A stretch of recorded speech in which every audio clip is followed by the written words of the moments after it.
ওই যে কি বলে বিমল, ওই রজনীগন্ধা যেখানে বসবে সেখানটা চষে দিয়ে বেরিয়ে যায় পুচ পুচ, যেখানটা বসবে সেখানটা চষে দিয়ে বেরিয়ে যাবে। বাবু ওসবও চলে।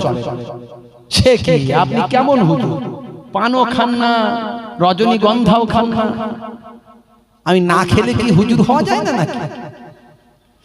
হে তরুণ যুবকেরা, মুসলমানের ছেলে পান তো খায়, এখন তিরঙ্গা গুটকা চলে, কত রকমের নাম বেরোচ্ছে, রজনীগন্ধা ভালো চলছে ধান্দা, খাচ্ছে রজনীগন্ধা, মনে নাই শান্তি, চালাচ্ছে অশান্তি, মনে নাই, মনে হয়েছে অশান্তি, মনে চলছে অশান্তি, খাচ্ছে ওরা শান্তি। হে তরুণ যুবকেরা, মুসলমানের ছেলে এই গুটকা তিরঙ্গা বাদ দাও, মাঝে মাঝে দেখা যায় সিগারেটের টান মারে ভাই, আছে না নাই? বড় বড় হাইব্রিড সিগারেট ধরে, আগে তো তবে হায়া শরম লজ্জা ছিল, বয়স্ক মানুষ এলে লুকিয়ে ফেলতো। আমার মনে আছে আব্বা জানের সঙ্গে ছোটবেলায় মাঝে মাঝে যখন এখানে যেতাম, দেখতাম কোন মানুষ বুড়ো লোক বিড়ি খাচ্ছিল, যে দেখতে পেল হুজুর আসছে, সঙ্গে সঙ্গে পেছন দিকে ফেলতেও পারছে না, ছাড়তেও পারছে না, পেছন দিকে ধরেছে। এখনকার ইয়ং ছেলেরা বলে হুজুর আছে তো কি হয়েছে, ছাড়তো হুজুর, হুজুরের সামনে ভালো করে টান মারি। হে তরুণ যুবকেরা, কিতাবের মধ্যে দেখতে পাওয়া যায় আল হায়া ও সুবাতু মিনাল ঈমান, হায়া শরম লজ্জা হলো ঈমানের অঙ্গ, যার মধ্যে লজ্জা নাই তার মধ্যে ঈমানের খাতরা এসে গেছে। হে তরুণ যুবকেরা, মুসলমানের আমার বাপজি অনেক মুরব্বী বাপেরা আছে, বিড়ির টান না মারলে পেটের ভাত হজম হয় না, মসজিদে যাওয়ার আগে দু টান মেরে ঢোকে, মাথার টুপি তাদের খোলার টাইম নাই, ফক ফক করে দু টান মেরে দিয়ে ধোঁয়া উড়িয়ে দিয়ে খাবা খাবা করে গিয়ে মসজিদে গিয়ে সিজদায়, যেই সিজদায় দিয়ে এলো, সিজদায় পড়ে এবারে পড়ছে সুবহান রাব্বিয়াল আলা, সুবহান রাব্বিয়াল আলা, সুবহান রাব্বিয়াল আলা। পাশে পল্টু ভাই নামাজ পড়ছিল, এমন মুখে ধোঁয়ার গন্ধ তার নাকে যাচ্ছে, সে বলে কি জ্বালা, ওরে কি জ্বালা, তাড়াতাড়ি পালা, তাড়াতাড়ি পালা। হে তরুণ যুবকেরা, এত মারাত্মক ভয়ঙ্কর নেশা, আল্লাহকে বলে আল্লাহ এত বছর ধরে নামাজ পড়ছি, এত দোয়া তোমার কাছে চাইছি, এতবার কাঁদছি, তবু কেন দোয়া কবুল হয় না? ফারিস্তা বলবে তুই কি জানিস না, তোর জবানটা বড় নোংরা, তোর জবানটা বড় দুর্গন্ধ, ওই দুর্গন্ধ জবানের দোয়া আল্লাহর কাছে যায় না। হে তরুণ যুবকেরা, নেশা আল্লাহ হারাম করেছেন, নবী হারাম করেছেন। হে আমার মুরব্বিয়ানিরা, আর মদ তো ডাইরেক্ট হারাম, মদ তো আল্লাহ ডাইরেক্ট হারাম করে দিয়েছেন। মদ খেলে তিনটে লাভ আছে, মদ খেলে তিনটে লাভ। এক নাম্বার হলো ঘরে চোর পড়বে না, দুই নাম্বার কুকুর আসবে না, তিন নাম্বার বুড়ো হবে না। মানে এমন অবস্থা তার হয়ে যাবে, সারা সারা রাত ঘরে জেগে জেগে কেটে যাবে, চোর যখনই উঁকি মারবে দেখবে মাল জেগে আছে। আর অল্প দিনই হাতে লাঠি ধরতে হবে, কুকুর সামনে এলি বলবো বাপরে লাঠি আছে, ছুটে পালায়, মার টান দৌড়। আর বুড়ো সে হবে না, তার কারণ বুড়ো হবার আগেই পটল ডাঙায় চলে যাবে। হে তরুণ যুবকেরা, মদ খেলে এই লাভ, আর বিড়ি সিগারেট খেলে কি লাভ? অল্প দিনের মধ্যে লাংস আর ফুসফুসটা ব্লক হয়ে যাবে ভাই, আমার যে ফিল্টারটা আছে কালো হয়ে যাবে, ফিল্টারটা খারাপ হয়ে যাবে, অল্প দিনে শ্বাস প্রশ্বাসের প্রবলেম হয়ে যাবে, শরীরের বিভিন্ন সমস্যা দেখা দেবে। যদি সিগারেট খাওয়া হয়, বিড়ি খাওয়া হয়, ভয়ঙ্কর ক্ষতিকর। ওই দেখবেন বিড়ির উপরে, বিড়ির প্যাকেটে কাঁকড়া বীজের ছবি আছে, সিগারেটের প্যাকেটে কাঁকড়া বীজের ছবি আছে, আর লেখা আছে smoking is injurious to health. Smoke করা, বিড়ি ভাই আমার ধূমপান করা, সিগারেট খাওয়া স্বাস্থ্যের জন্য ক্ষতিকর। হে তরুণ যুবকেরা, আর যদি মদ পান করলে লিভার খারাপ হয়ে যায়, যারা ইন্টার্নশিপে ভাই আমার মেডিকেলে পড়াশোনা করে, ইন্টার্নশিপ করে, ডেড বডি কাটে, তাদের জিজ্ঞাসা করবেন মদ খেয়ে যারা মারা গেছে লিভারটা খারাপ হয়েছে।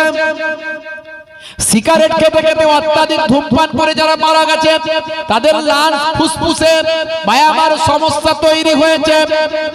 ফিল্টার খারাপ হয়েছে।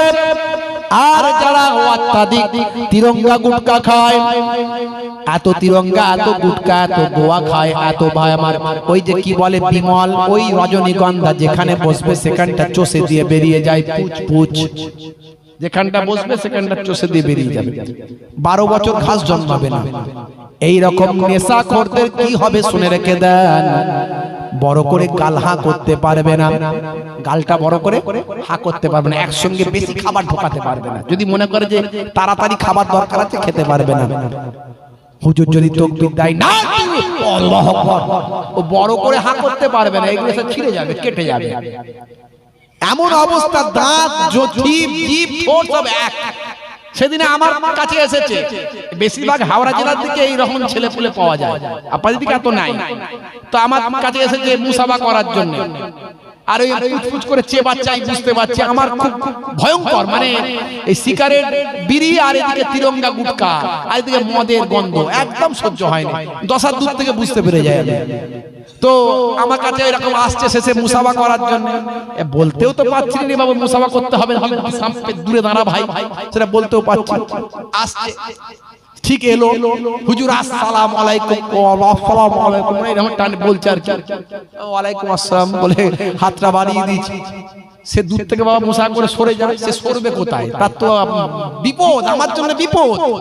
মানে সে কানের কাছে এসে বলছে হুজুর দুআ করবেন, যেই বললো মুখে বেরিয়ে সর্বনাশ করে।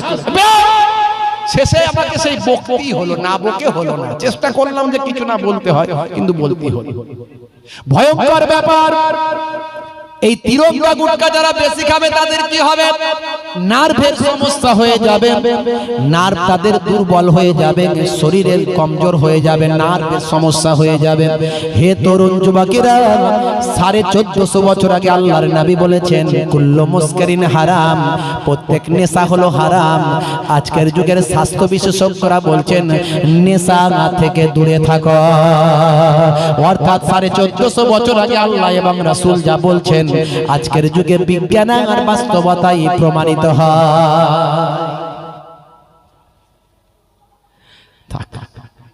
বেশি আলোচনা নাই, লম্বা চওড়া নয়। 1450 বছর আগে বিশ্ব নবী বলছেন ইউহিব্বুল হালওয়া ওয়াল আসাল, নবী আমার পছন্দ করতেন মিষ্টি খাওয়া এবং মধু খাওয়া, নবী পছন্দ করতেন। অনেকে বলে না মিষ্টি খাওয়া সুন্নাত, বলে তো নাকি? আরে নবীর বাড়িতে তো সবসময় খাবারই থাকতো না, তো প্রতিদিন খাবেন কি করে নবী? দয়ার নবী মাঝে মাঝে যখন সুযোগ সুবিধা পেতেন, কখনো হয়তো যদি পাওয়া যেত তিনি খেতেন, পছন্দ করতেন। নবী আমার পছন্দ করতেন। আরে নবী আমার দয়ার নবী গরিবই চেয়ে নিয়েছিলেন। আমার আল্লাহ বলেছিলেন মক্কার পাহাড় পর্বতগুলো, হে আমার বন্ধু আপনি যদি হুকুম দেন, রাজি থাকেন, আপনার জন্য সোনা আর রূপা বানিয়ে দেব।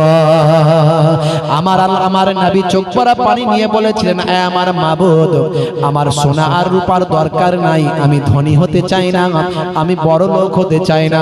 তার কারণ হলো আমার কোটি কোটি উম্মতি গরিব হবে, দুর্বল হবে, অসহায় হবে, অনাহারে অর্ধাহারে দিন কাটাবে।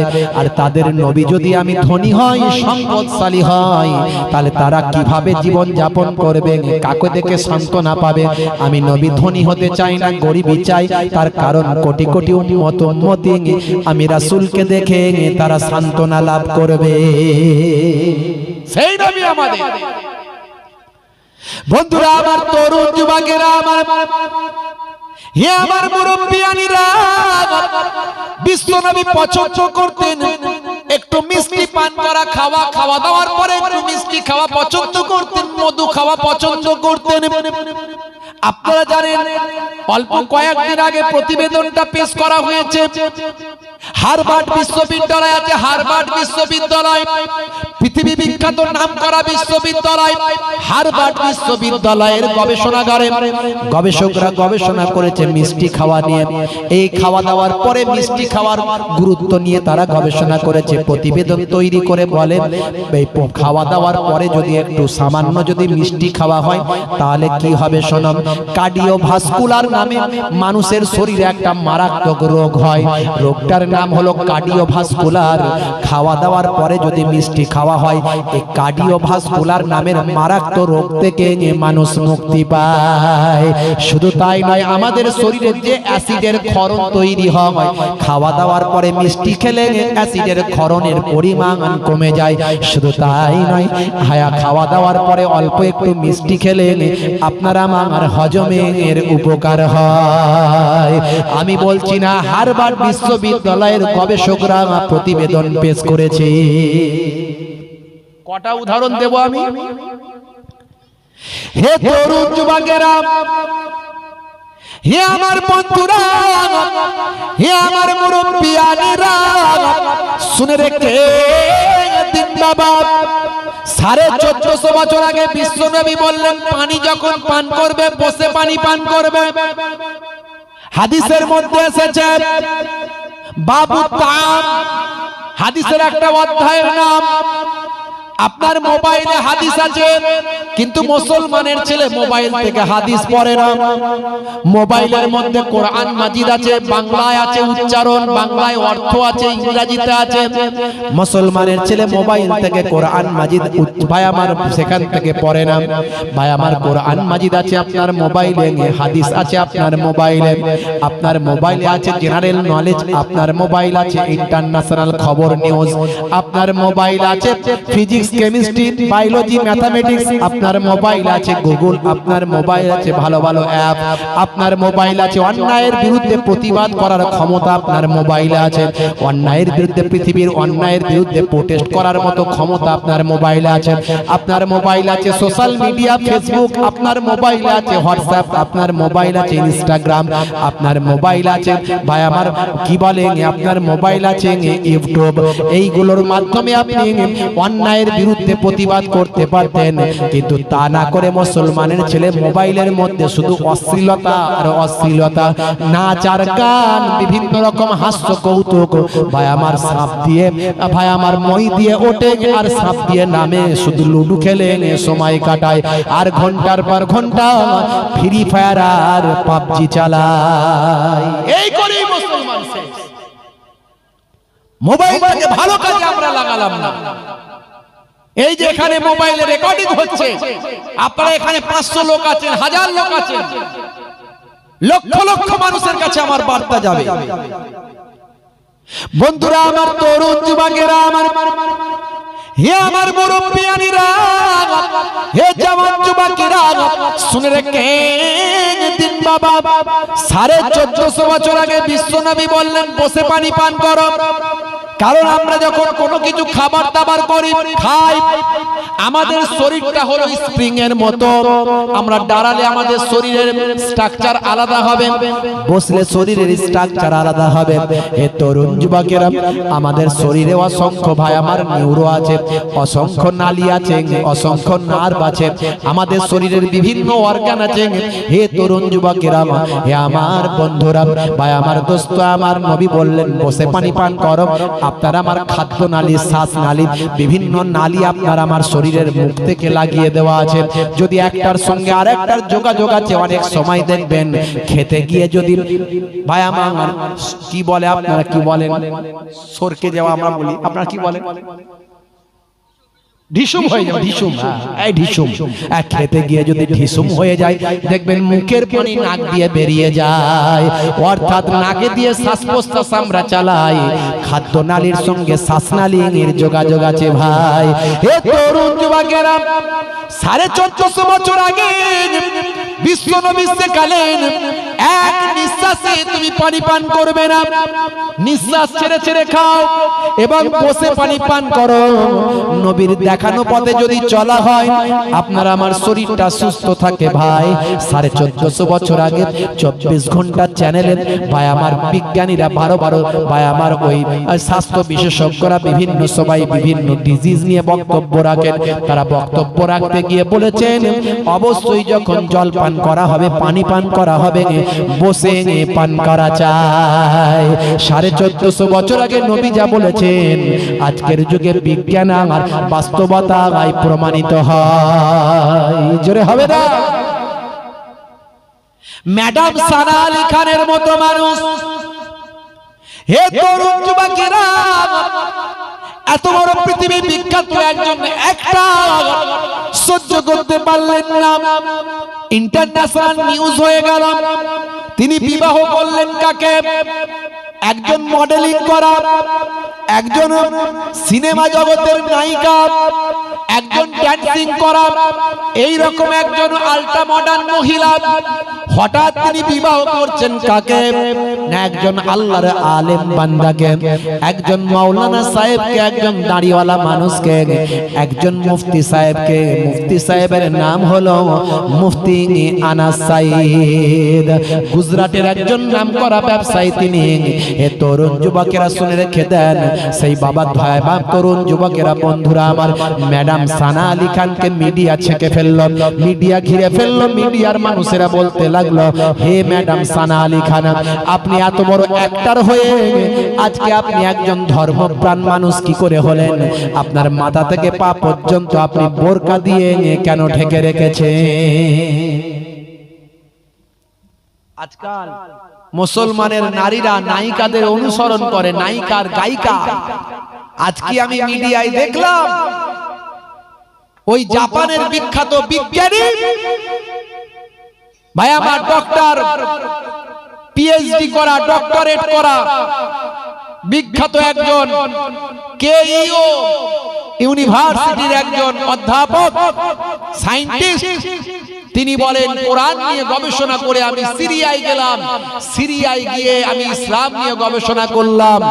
আমি ইসলামের বিভিন্ন নিয়ম কানুন দেখে, কোরআনের আদর্শে, রাসূলের আদর্শে, রাসূলের হাদিস পড়ে আমি দেখলাম কোরআন এবং হাদিসে যা বলা হয়েছে আজকের যুগে বিজ্ঞান আর বাস্তবতায় মিলে যাচ্ছে।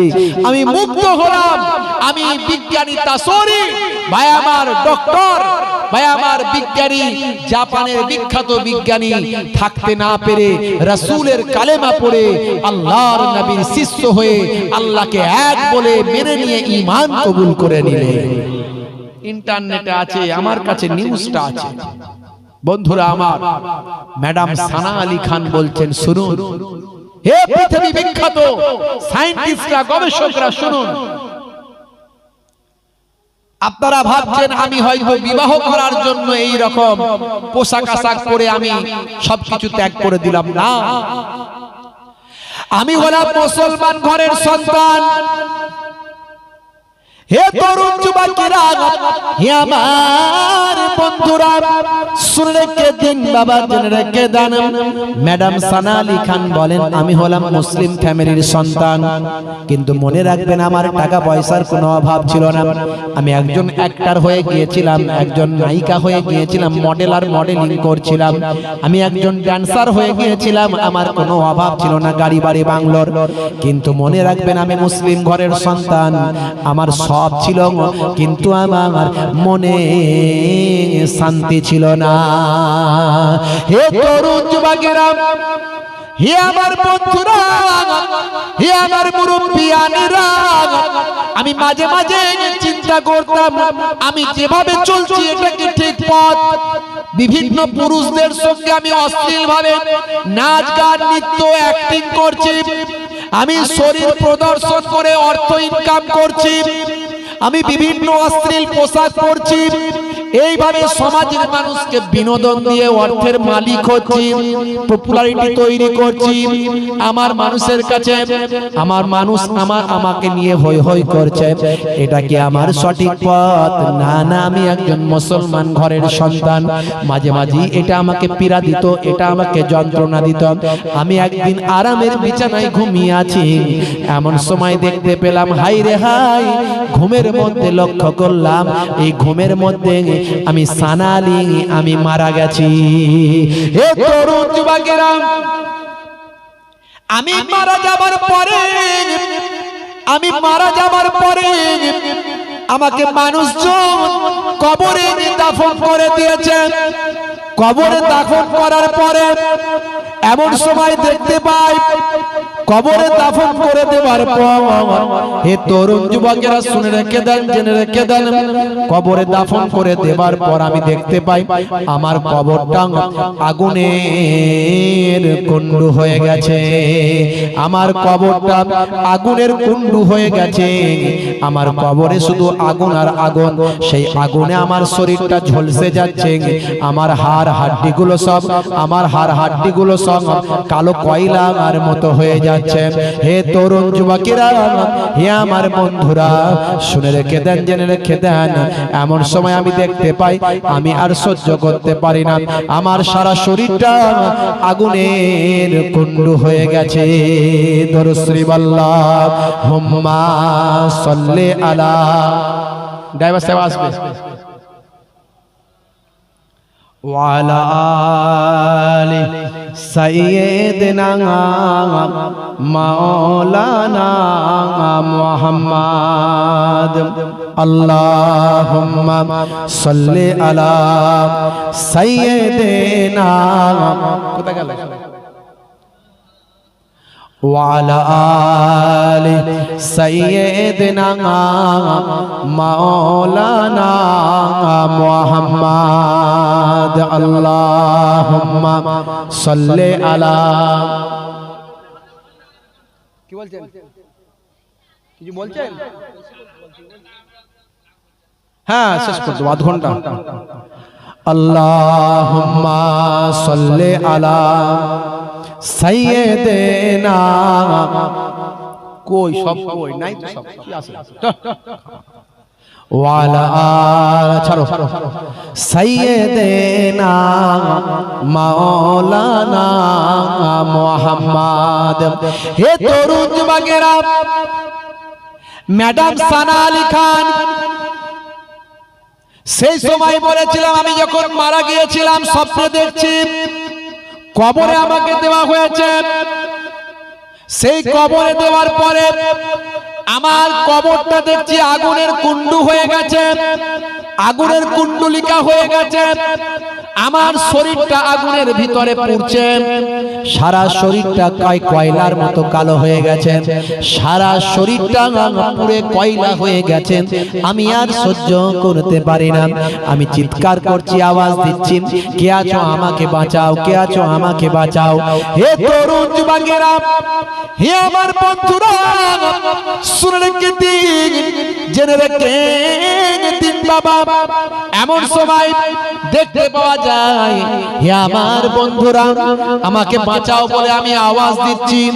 আমি চারিদিকে তাকিয়ে দেখি বহু মানুষ, আমার আত্মীয় স্বজন, আমার ফ্যান্স ফলোয়ার্স, আমার বন্ধু বান্ধবী, আমার ভাই বোন অনেকেই দেখতে পাই, সকলকে আমি দেখতে পাচ্ছি, তারা চারিদিক থেকে তাকিয়ে দেখছে আমাকে। কিন্তু হাই রে হাই, কেউ আমার বিপদে এগিয়ে আসে নাই, আমার সামনে কেউ এগিয়ে আসে নাই, কেউ আমাকে বাঁচাতে আসে নাই। হে তরুণ যুবকেরা, হে আমার বন্ধুরা, হে আমার মুরব্বিয়ানেরা, হঠাৎ আমার ঘুম ভেঙে যায়। আমি ঘুম থেকে উঠে বসে পড়লাম, ঘুম থেকে উঠে বসে দেখতে পাই, হাই রে হাই, সারা শরীরটা আমার ঘেমে গেছে, সারা শরীরটা ঘামানো হয়ে গেছে। আমি তখন হাঁপাচ্ছি, হাঁপাচ্ছি, হামাচ্ছি, আমি সহ্য করতে পারি না। আমি বসে পড়লাম, আমি চিন্তা করলাম, হাই রে হাই, আমি এখনই কবরের মধ্যে চলে গিয়েছিলাম, আমি মারা গেছি, আমি দেখলাম আমি মারা গেছি। আমার আল্লাহ আমাকে মৃত্যু থেকে হেফাজত করেছেন, বাঁচিয়ে দিয়েছেন, যাতে করে আমি হেদায়েত হয়ে যাই। এটা আমার আল্লাহর তরফের ইশারা। জোরে হবে না, আর জোরে হবে না, নারায়ে তাকবীর, নারায়ে তাকবীর, আর জোরে হবে না, নারায়ে তাকবীর। জালিমে যখন করবে অত্যাচার, মুমিনে তখন রুখবে জুলুম তার। বলুন না সুবহানাল্লাহ। জালিমে যখন করবে অত্যাচার, মুমিনে তখন রুখবে জুলুম তার। মুখেতে দেবে তাকবীর বারবার, জবানে বলবে আল্লাহু আকবার। জোরে হবে না, নারায়ে তাকবীর, আর জোরে হবে না, নারায়ে তাকবীর। দেখো সানা খান ঈমান আনিয়া হারামের উপার্জন দিল ছাড়িয়া। জোরে হবে না? আর জোরে হবে না? দেখো সানা খান ঈমান আনিয়া হারামের উপার্জন দিল ছাড়িয়া।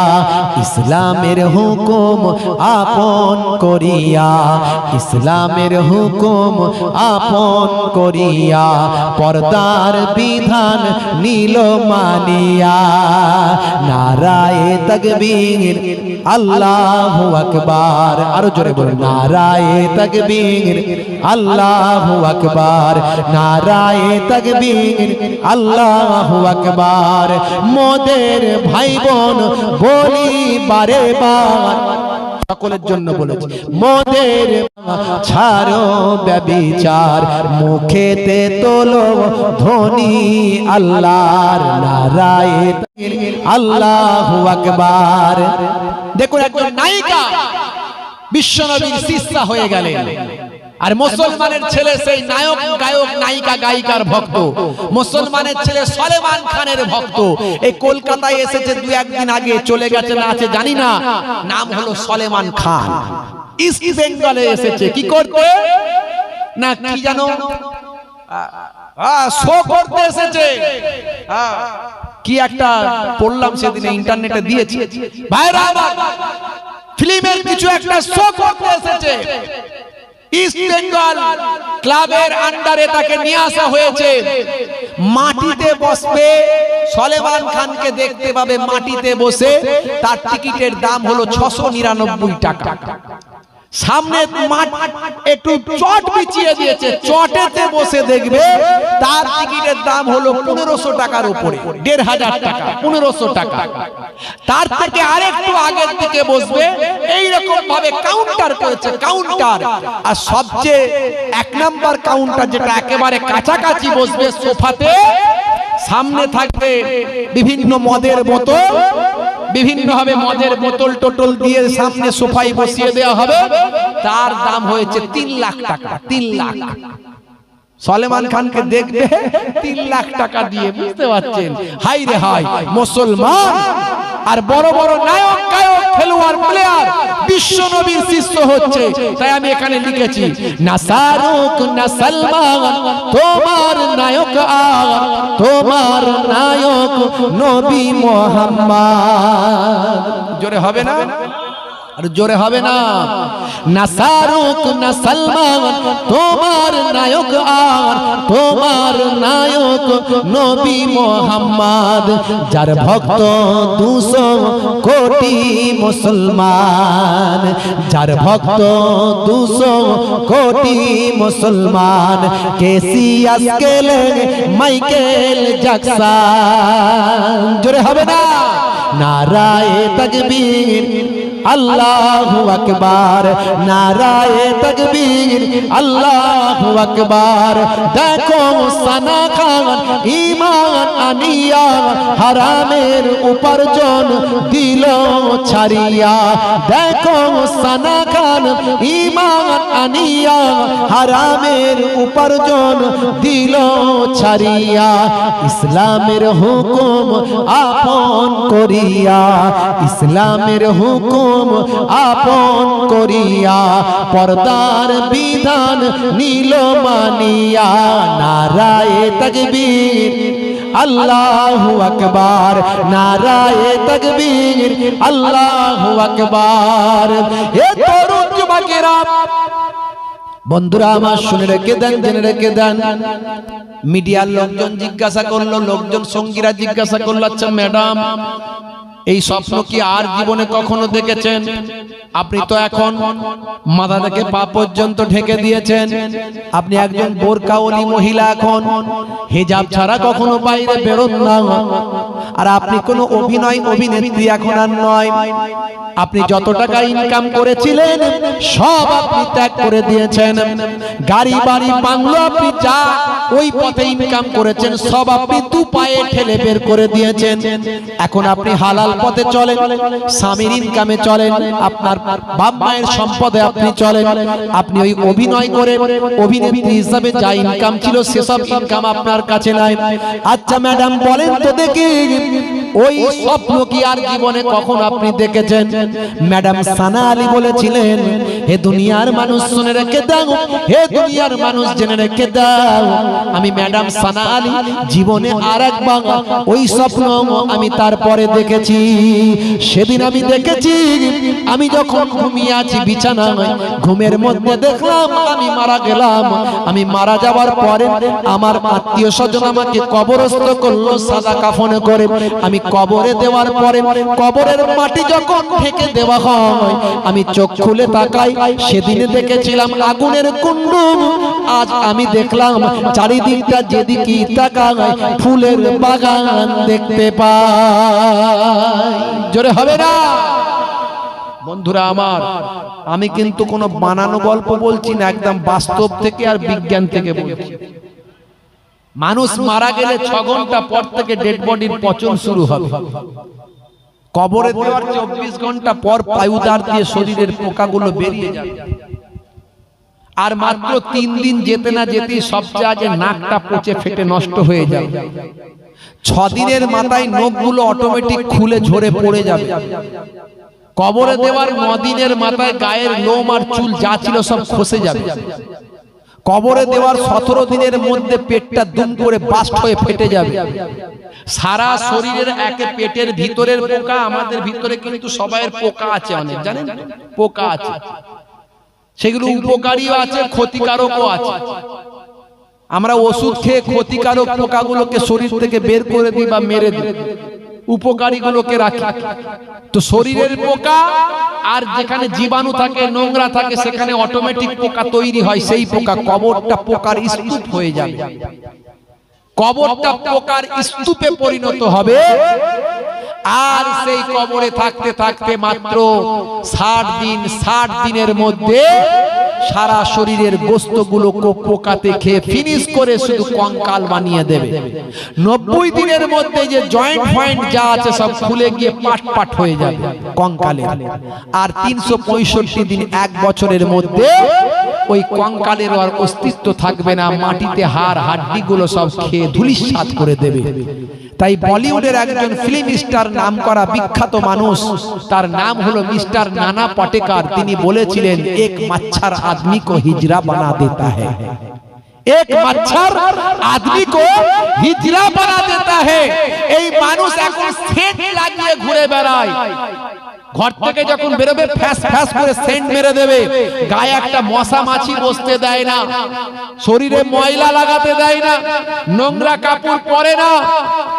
সেই মানুষের এত শরীরের ক্ষমতা, লোক বল, জনবল, ক্ষমতা বল, অর্থ বল, পয়সা বল, টাকা বল, অথচ সেই মানুষ কিসের অহংকার?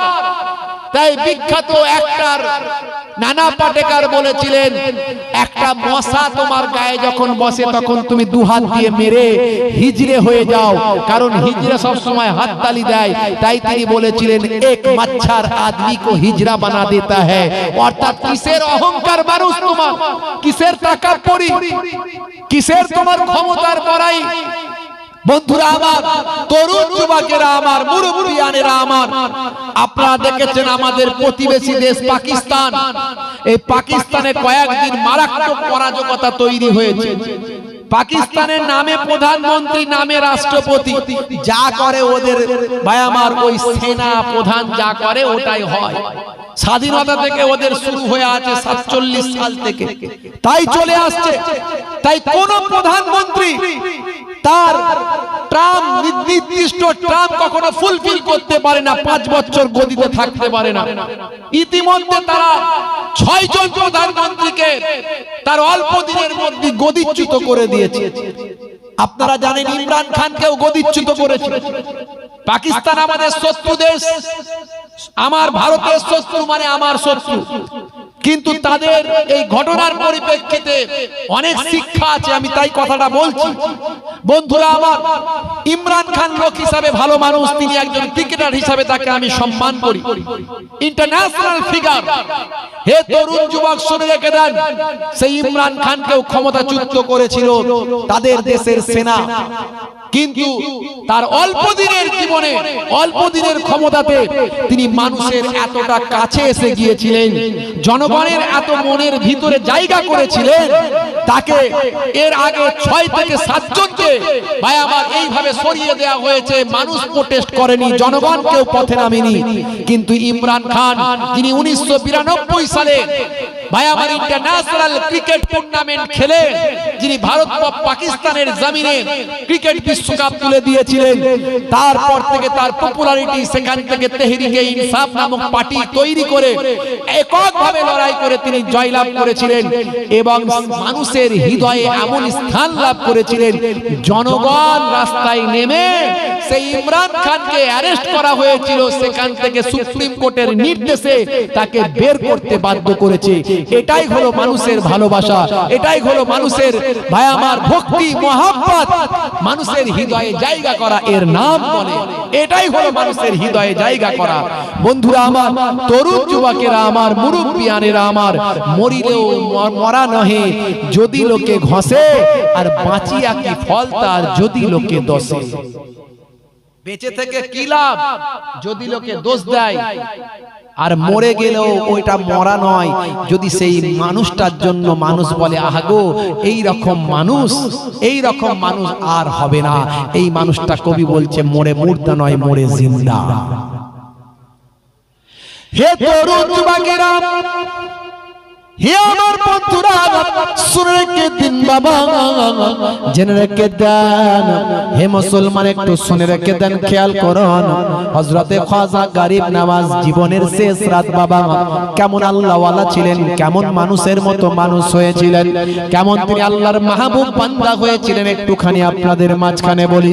হে তরুণ যুবকেরা, হে আমার মুরব্বিয়ানেরা, জীবনের শেষ রাত হিন্দুস্তানের শাহিনশাহ বাদশাহ সুলতানুল হিন্দ হযরত খাজা গরিব নওয়াজ মাইনুদ্দিন চিশতি আজমিরি সঞ্জারি রাহমাতুল্লাহ আলাইহি ইন্তেকালের আগে খাদেমকে বাইরে বের করে দিলেন। বাবা খাদেম, আজ তুমি আমার কাছে থেকো না, আজ তোমাকে বাইরে থাকতে হবে, আমার কাছে আজ তোমার থাকা যাবে না। হুজরার ভিতর থেকে দরজা বন্ধ করলেন। গভীর রাত হয়ে গেল। খাদেম সাহেব চিন্তা করছেন, প্রত্যেকদিন আমি হুজুরের খেদমতে থাকি, হুজুরের সঙ্গে তাহাজ্জুদের নামাজ পড়ি, হুজুরের সঙ্গে মুরাকাবা মুশাহিদা করি, হুজুরের সঙ্গে ইবাদত বندگی করে কাটাই, আজ হুজুর আমাকে বাইরে বের করে দিয়েছেন। হে তরুণ যুবকেরা, হে আমার বন্ধুরা, শুনে রেখে দিন বাবা, জেনে রেখে দেন। হে মুসলমান একটু লক্ষ্য করুন। তাই খাদেম সাহেব আর সেই রাত্রিতে চোখটা ভাই আমার চোখটা বুঝলেন না, সেই রাত্রিতে বিছানায় শরীরটা লাগালেন না, দরজা তো একটা, দরজার পাশে চুপটি মেরে বসে রইলেন। আল্লাহর মাহবুব বান্দা দরজা ভিতর থেকে লাগিয়ে দিয়েছেন, কি হয় না হয় এই চিন্তা করে দরজার বাইরে চুপটি মেরে বসে আছেন। দরজা একটাই, যা হবে এই গেট দিয়ে হবে, কেউ এলে এখান দিয়ে আসবেন, কেউ চলে গেলে এখান দিয়ে যাবেন। দরজা একটাই, দরজার পাশে চুপ করে বসে আছেন। গভীর রাত, নিশীথ রাত, এমন সময় কানটা ভিতরে লাগিয়ে আছেন। কি ঘটে একটু লক্ষ্য রাখতে হবে। হুজুর আমাকে প্রত্যেকদিন কাছে নিয়ে ইবাদত বندگی করেন, কাছে নিয়ে থাকেন, হুজুরের খেদমতে আমি থাকি, কিন্তু হুজুর আজকে আমাকে বাইরে বের করে দিয়েছেন। এই চিন্তা করে মন মারা করে বাইরে বসে আছেন। হে তরুণ যুবকেরা, হে আমার বন্ধুরা, শুনে রেখে দিন, জেনে রেখে দেন। গভীর রাত্রে, গভীর রাত্রিতে, নিশীথ রাত্রিতে এমন সময় খাদেম সাহেব বাইরে বসে কানটা ভিতরে লাগিয়েছেন। ভিতরে আওয়াজ পাচ্ছেন, কত মানুষ যেন হুজুরকে সালাম দেয়, কত মানুষ হুজুরকে সালাম দেয়, হুজুর সালামের জবাব দেন ওয়া আলাইকুম আসসালাম। খাদেম সাহেব অবাক হয়ে গেলেন, দরজা একটাই, কোনটা দিয়ে মানুষগুলো ভিতরে ঢুকলাম। যাই হোক, ফজর হোক, মোলাকাত হবে। ফজরের সময় হুজুর আমাকে প্রত্যেকদিন তোলেন, বাবা খাদেম, বাবা খাদেম চলো চলো নামাজ পড়বে, চলো মসজিদে যাবে, চলো জামাতে নামাজ আদায় করবে, চলো আজকে নিশ্চয়ই হুজুর আমাকে বলবেন চলো চলো। তাই ফজর পর্যন্ত অপেক্ষা করি। ফজরের ওয়াক্ত যখন নিকটে এলো, ভিতরে আর আওয়াজ পাওয়া যায় না, ভিতরে সালাম জবাবের আজ আওয়াজ বন্ধ হয়ে যায়। হে তরুণ যুবকেরা, হে আমার বন্ধুরা শুনে রেখে দিন বাবা, জেনে রেখে দিন বাবা, হে মুসলমান একটু লক্ষ্য করুন, হে আমার বন্ধুরা একটু খেয়াল করুন। দেখতে দেখতে দেখতে দেখতে ফজরের ওয়াক্ত হয়ে গেল, মুয়াজ্জিন আযান দেয়, হাইয়া আলাস সালাহ, হাইয়া আলাস সালাম, হাইয়া আলাল ফালাহ, হাইয়া আলাল ফালাহ, আসসালাতু খায়রুম মিনান নাওম। মানে কি?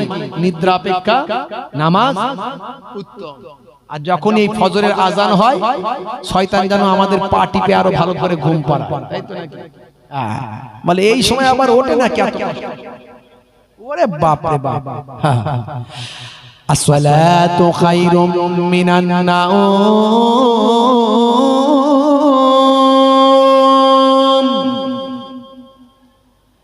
আসসালাতু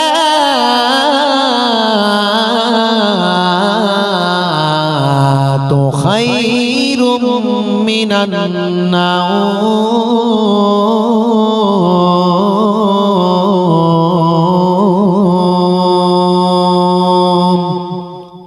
মানে নিদ্রা অপেক্ষা নামাজ উত্তম, নিদ্রা অপেক্ষা নামাজ উত্তম। ফজরের নামাজ পড়বেন, সকালের ব্যায়াম করতে হবে না, সকালের ব্যায়াম লাগবে না, প্রতিদিন ফজরের নামাজ পড়ুন, ব্যায়ামের প্রয়োজন হবে না। হে তরুণ যুবকেরা, ফজরের নামাজটা যদি জামাতের সঙ্গে আপনি পড়েন, কিতাবের মধ্যে দেখতে পাওয়া যায় সারাটা দিন আমার আল্লাহ আপনাকে নিজের জিম্মেদারিতে রেখে দেবেন। আমার আল্লাহ যদি কোনো বান্দাকে নিজের জিম্মেদারিতে রেখে দেয়, তার কোনো অসুবিধা আছে ভাই, কোনো চিন্তা আছে কি ভাই? না না না না, তার কোনো চিন্তা নাই, তার কোনো ভয় নাই। লা খাউফুন আলাইহিম ওয়ালা হুম ইয়াহজানুন। হে তরুণ যুবকেরা, হে আমার বন্ধুরা, খাদেম সাহেব চিন্তা করলেন ফজরের আজান হচ্ছে, আস্তে আস্তে আওয়াজ বন্ধ হয়ে গেল, সালাম জবাবের আর আওয়াজ পাওয়া যায় না। ফজরের আজান হচ্ছে, মুয়াজ্জিন আজান দিচ্ছে, দরজা একটা।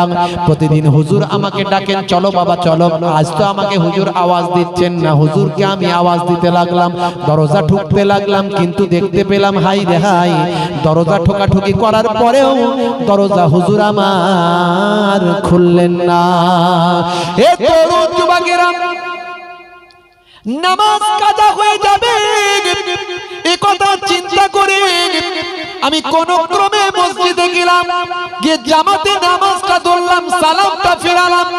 সালাম ফিরিয়ে আমি মুসল্লিদের বললাম, হে খাজা গরিব নামাজের হিন্দুস্তানের শাহিনশাহ বাদশা সুলতানুল হিন্দ হুজুরের খাজা গরিব নামাজের মুরিদিন মুহিব্বিনেরা, চলো চলো চলো, এই ঘটনা ঘটেছে। মহাব্বতের মানুষেরা ছুটে ছুটে আচার খেয়ে কাচার খেয়ে এসে দরজার সামনে দাঁড়িয়ে যায়, দরজা ঠোকাঠুকি শুরু করে, দরজা খুলুন হুজুর, দরজা খুলুন, দরজা খুলুন। আর ঘুমাবেন না, সকাল হয়ে গেছে, কিন্তু হুজুরের কোনো সারা শব্দ আওয়াজ আর পাওয়া যায় না। শেষে মহাব্বতের মানুষ দরজাখানা ভেঙে ফেললেন, ভেঙে দেখলেন হাই রে হাই, হাই রে হাই, ঘরটা ঘরটা আল্লাহর জান্নাতে খুশবুতে আতরে ভরপুর হয়েছে। উত্তর দিকে মাথা, দক্ষিণ দিকে পা, আর কপালে সোনালী অক্ষরে আরবি ভাষায় লেখা হয়েছে হাজা হাবিবুল্লাহ মাতা ফি হুব্বিল্লাহ। ইনি হলেন আল্লাহর বন্ধু, আল্লাহর ভালোবাসায় ইন্তেকাল করেছে। মরবেন তো মরবেন আল্লাহ ওয়ালাদের মতো, এই হলো আল্লাহ ওয়ালাদের মতো মওত। আপনি মারা যাবে, মানুষ কেঁদে যারে যার হবে, আপনি হাসতে হাসতে চলে যাবেন, মানুষ কেঁদে যারে যার হবে। আর এমন আজকালকার এক একটা মানুষের খবর পাওয়া যায়, লোকে বলে বিরাট বড় জালেম লোক, বদমাইশ লোক, মরে গেলে বৃষ্টি দেবো, মরে গেলে মিষ্টি দেবো। ভাইরা আমার, তরুণ যুবকেরা আমার, আমি আপনাদের সামনে এই কথাগুলোই বলার চেষ্টা করেছি। বাবা, ভালো মানুষ হতে হবে, আল্লাহ ওয়ালা হতে হবে, হৃদয়টা ঠিক করতে হবে, মনটা ঠিক করতে হবে। এই মনটা ঠিক করতে গেলে আল্লাহ ওয়ালা মানুষদের সোহবতে বসতে হবে, আল্লাহর ওলিদের সোহবতে বসতে হবে, নিজের আমিত্বকে মিটিয়ে দিতে হবে। ইন্নাল্লাহা লা ইউহিব্বুল মুতাকাব্বিরিন। নিশ্চয় আল্লাহ তাআলা তাকাব্বুর করা মানুষদের পছন্দ করেন না, অহংকারী মানুষদের পছন্দ করেন না। ইন্নাল্লাহা ইউহিব্বুত তাওয়াবিনা ওয়া ইউহিব্বুল মুতাতাহহিরিন, আমার আল্লাহ তওবাকারীকে পছন্দ করেন, পবিত্র মানুষদের পছন্দ করেন, আর আমার আল্লাহ নরম মানুষদের ভালোবাসেন। ইউরিদুল্লাহু বিকুমুল ইউসরা ওয়া লা ইউরিদু বিকুমুল উসরা, আমার আল্লাহ ভাই আমার আপনার জন্য সহজটা পছন্দ করেন, কঠিনটা পছন্দ করেন না। সহজ মানুষ হতে হবে, আল্লাহ ওয়ালাদের সোহবতে বসতে হবে, আল্লাহ ওয়ালাদের সোহবতে থেকে তাদের রঙে নিজেকে রাঙিয়ে নিতে হবে।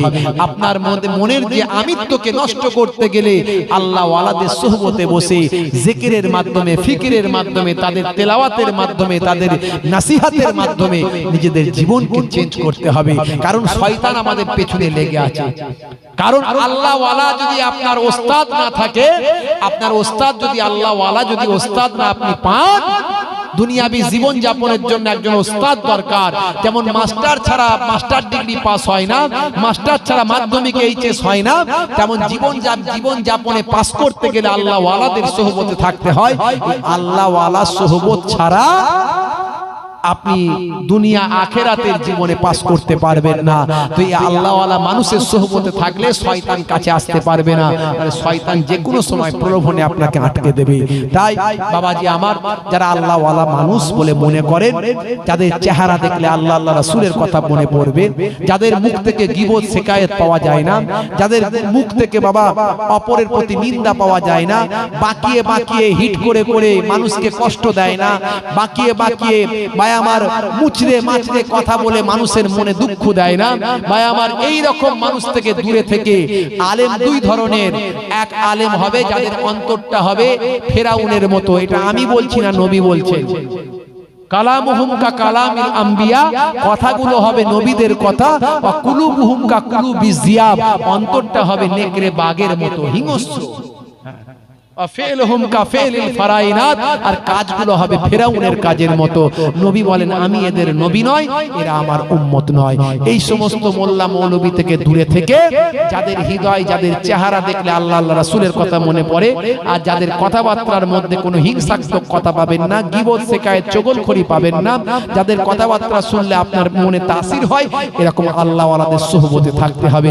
আল্লাহ রাব্বুল আলামিন আমাদের কবুল করেন, বলুন আল্লাহুম্মা আমিন। নারে তাকবীর। মাশাআল্লাহ।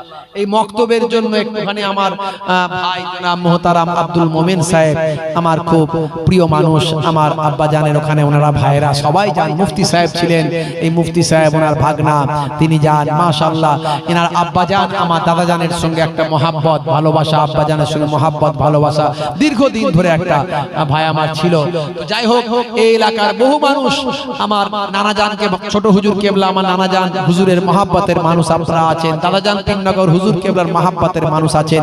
বর্তমানে আমার আব্বা জানের সোহবতে অনেক মানুষ আছেন, তারা জান বা দেখাশোনা করেন, যাতায়াত করেন, আমি জানি অনেকে আছেন। তো ভাইরা আমার, তরুণ যুবকেরা আমার, আমি আপনাদের কাছে আমাদের এই ভাইজানদের ভাইদের সকলের আপনাদের এই মক্তবের কথা একটু বলবো। এই মক্তবের উন্নতি কল্পে একটু যদি আপনারা সাহায্য সহযোগিতা করেন, এটা হবে সাদকায়ে জারিয়া, এটা হবে সাদকায়ে জারিয়া। ছাদ নাই, টালির ছাদ, এই টালির ছাদ, এটা ছাদ করলে একটু ভালো হবে। আর আপনার ঘরের সন্তানেরা সেখানে পড়বে, ঝড় বৃষ্টি রোদ তাপ সমস্ত কিছুতে আপনার ঘরের সন্তানেরা পড়াশোনা করলে সেই সন্তানদের ওসিলায় বাম্মা কবরে পড়ে পড়ে সওয়াব পাবে। হাদিস পাকের মধ্যে এসেছে, রাসূল বলেন আও তারাকা ওয়ালাদান ইস্তাগফির লাহু বাদা মাউতিহি, নেক সন্তানের ওসিলায় বাম্মা কবরে পড়ে পড়ে সওয়াব দেন। নেক সন্তান যদি আপনি দুনিয়াতে রেখে যান, সেই নেক সন্তানের ওসিলায় আপনি কবরে পড়ে পড়ে সওয়াব পাবেন। সাদকায়ে জারিয়া 7টার মধ্যে একটা। তার মধ্যে আপনি নেক সন্তান তৈরি করবেন কোথায়? ছোট্টবেলায় যদি একটু মক্তবে পাঠানো হয়, এই মক্তবে মাওলানা সাহেবের কাছে, ইমাম সাহেবের কাছে পাঠিয়ে কোরআন হাদিসের সঠিক তালিমটা যদি একটু নিয়ে নেয়, আপনার ওই নেক সন্তানের ওসিলায় আপনি বাম্মা কবরে পড়ে পড়ে সওয়াব পাবেন। তো এই মক্তবের উন্নতি কল্পে ছাদের জন্য ভাই আমার, আপনারা একটু মক্তবের জন্য একটু নাম লেখাবেন, এখন দিতে হবে না, পরে দেবেন। পারলে এখনো দিতে পারেন, পরেও দেবেন। তো এই মক্তবের জন্য আমি 8 জনকে চাইবো, 8 ভাইকে চাইবো, 10 বস্তা করে সিমেন্ট হবে। আল্লাহর বান্দা ভাই আমার, আমি আপনি কবরে চলে যাব, টাকা নিয়ে কেউ আসেনি, টাকা নিয়ে কেউ যাবে না। আল্লাহর কোরআন কখনো মিথ্যা হতে পারে না। সেই কোরআনে বলা হয়েছে মান জাআ বিল হাসানাতি ফালাহু আসরু আমসালিহা। বান্দা তোরা 1 দিবি 10 পাবি। আমি আল্লাহ বলছি 1-এর বদলে আমি আল্লাহ 10 দেব। হাদিসে কুদসির মধ্যে এসেছে 1-এর বদলে 10, 100, 700 বেহিসাব মালে মালামাল করে দেব। এই আল্লাহর নবীর ঘরের জন্য, যেখানে কোরআনের কারখানা। ভাই আমার দোস্ত আমার, হাফেজ তৈরি, মাওলানা তৈরি, আলেম তৈরি, জ্ঞানী জাননেওয়ালা তৈরির কারখানা। সেই মক্তব যেখান থেকে দ্বীনের ইলম শিক্ষা দেওয়া হবে, হারাম হালাল জায়েজ না জায়েজ আপনার সন্তানকে, সেই সন্তানকে সঠিক শিক্ষা দেওয়ার জায়গাটার জন্য, এই মক্তবটার জন্য 10 বস্তা করে 8 জন হবে, জান্নাত হলো 8টা। আমি আপনাদের পীরের ঘরের আওলাদ, মাশাআল্লাহ।